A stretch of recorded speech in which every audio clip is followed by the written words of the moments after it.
Selamat pagi. Pagi hari ini kami akan membahas tentang siklus Carnot pada refrigerasi. Disampaikan oleh Bambang Sugiono Agus Purwono, Politeknik Negeri Malang, Indonesia.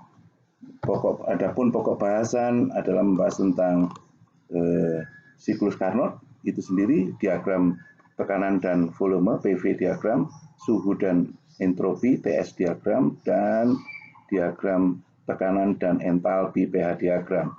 Rumus parameter suhu dan tekanan setiap akhir proses, rumus kerja dan kerja total di kompresor, refrigerating effect and coefficient of performance, serta ringkasan dan soal-soal. Pendahuluan, sistem refrigerasi banyak berperan dalam kehidupan manusia sehari-hari, antara lain untuk pengawet makanan, yaitu daging, makanan, minuman, sayur-sayuran, dan penyegaran udara. Aplikasi dalam industri adalah untuk pemisahan udara, untuk mendapatkan oksigen cair, nitrogen cair, pencairan gas alam, dan industri balok. Ada 3 prinsip dalam refrigerasi, yaitu sistem kompresi, pemampatan, sistem absorpsi, dan sistem siklus Carnot. Ini adalah contoh dalam kehidupan sehari-hari, yaitu lemari es.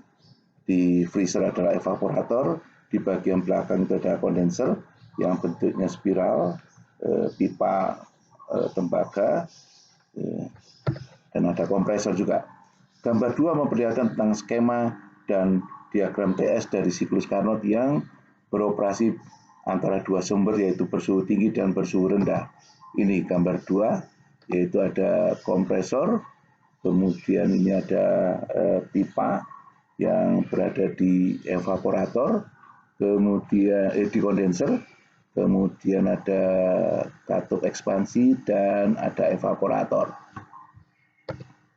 Ini PV diagram, TS diagram, dan pH diagram dari siklus Carnot pada refrigerasi.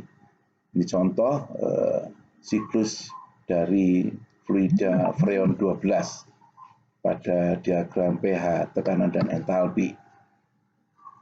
Kita lihat bahwa proses 1-2 adalah proses kompresi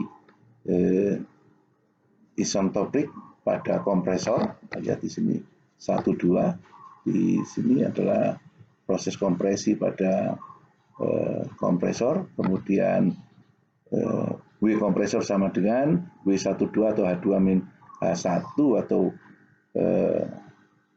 kerja kompresor total adalah M kali H2-H1. Sedangkan proses 2-3 adalah proses reversible isobarik pada tekanan konstan di kondenser, yaitu Q23 sama dengan H3-H2. Sedangkan panas totalnya adalah panas total Q23 sama dengan M sama dengan Q23 sama dengan M kali H3-H2. Proses 3-4 adalah proses ekspansi adiabatis reversible pada katup ekspansi, di mana H3 sama dengan H4. Proses 41 adalah proses reversible isobarik pada evaporator, yaitu Q41 sama dengan H1-H4. Dan panas totalnya adalah Q41 dengan M kali H1-H4. Pada panas yang dipindahkan ini dikenal dengan nama efek refrigerasi atau disingkat RE, refrigerating effect. Kalau pada siklus ideal dikenal dengan efisiensi, pada siklus ini dikenal dengan koefisien performansi atau COP, sama dengan koefisien of performance, yang besarnya adalah COP sama dengan Q41 dibagi W kompresor, harga mutlak karena harus positif, atau refrigerating effect dibagi kerja kompresor, atau H1-H4 dibagi H2-H1. Contoh beberapa refrigerants disingkat dengan R, yaitu R11, R12, R22, dan seterusnya. Ini adalah pH diagram pada refrigerants 22. Contoh soal, diketahui suatu sistem yang mengikuti refrigerasi kompresi udara ideal dengan data sebagai berikut. Gunakan diagram pH untuk R12. Lihat gambar, suhu di evaporator adalah minus 15 derajat Celcius, suhu di kondenser adalah 30 derajat Celcius, dan fluida kerja adalah R12. Ditanya tekanan di kondenser, tekanan di evaporator, efek refrigerasi atau refrigerating effect, kerja spesifik kompresor, dan Coefficient Performance atau COP.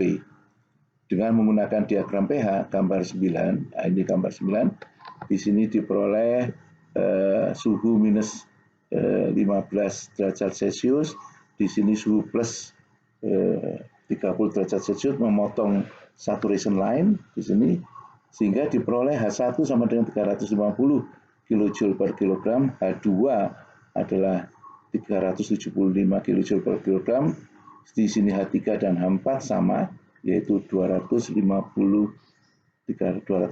kJ per kilogram. Ini adalah H, entalpi. Di sini adalah P, atau suhu. Di sini bisa diperoleh sehingga mendapatkan entalpi di masing-masing titik. Sehingga di sini Q41 sama dengan 350 min 230, H1 min H4 sama dengan 120 kJ per kilogram. Sedangkan kerja spesifik adalah H2 min H1 375 min 350 sama dengan 225 kJ per kilogram. Sehingga diperoleh COP sama dengan 120 dibagi 25 sama dengan 4,8. Harga COP di antara 4 sampai 15. Ini contoh yang kedua, silakan dipelajari, relatif mirip-mirip. Baik, saya akan contoh yang kedua, karena di sini ada massa yang mengalir. Diketahui suatu sistem yang mengikuti refrigerasi kompresi uap ideal dengan data sebagai berikut. Gunakan gambar diagram pH untuk R12, gambar 10. Suhu di evaporator adalah 20 derajat Celcius, suhu di kondenser 40 derajat Celcius, fluida kerja adalah R12, laju aliran massa dari fluida adalah M sama dengan 0,008 kg per detik. Ditanya kerja kompresor, efek refrigerasi, dan COP. Ini gambar pH diagram. Dari suhu kita bisa dapatkan suhu 20 derajat Celcius.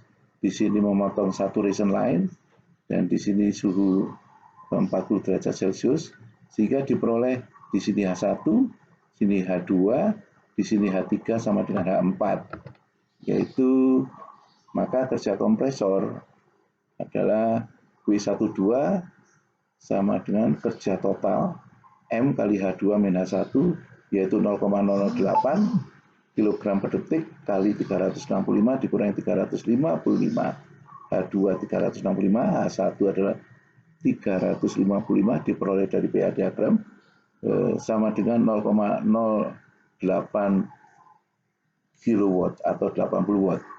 Efek refrigerasi Q41 sama dengan M kali H1 min H4, yaitu 0,008 kg per detik kali 365 min 225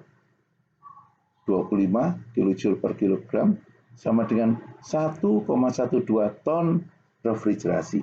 Dari sini diperoleh COP sama dengan H1 min H4 dibagi H2 min H1 harga mutlak, yaitu 365 min 225 dibagi 365 min 355 diperoleh 140 dibagi 10 adalah COP besarnya adalah 14. Ringkasan, bab ini telah membahas tentang siklus Carnot pada refrigerasi, siklus refrigerasi, kemudian juga refrigerating effect, kemudian coefficient of performance.